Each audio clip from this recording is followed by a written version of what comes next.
Il Comune di Padova aderisce ad Alberi per la pianura veneta, l'iniziativa promossa dalla Regione Veneto con il supporto di Veneto Agricoltura per favorire l'aumento del patrimonio arboreo e la diffusione di alberi e arbusti autoctoni nella pianura veneta. Bella collaborazione, possiamo tutti insieme aumentare il numero di alberi in città.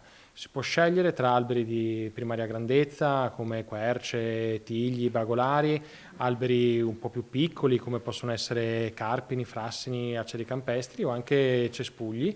La cosa interessante è che però tutti, facendo richiesta sul sito, potranno dopo il 30 settembre, che è il termine entro il quale fare richiesta, venire presso la nostra giardineria comunale dove avremo tutti questi alberi e organizzeremo delle giornate di consegna anche per celebrare insieme questa progettualità condivisa per aumentare il numero di alberi. Gratuitamente potranno essere richieste un massimo di 10 piante da mettere a dimora in spazi verdi privati idonei, in modo da contribuire anche alla qualità ambientale, alla biodiversità e alla mitigazione degli effetti dei cambiamenti climatici.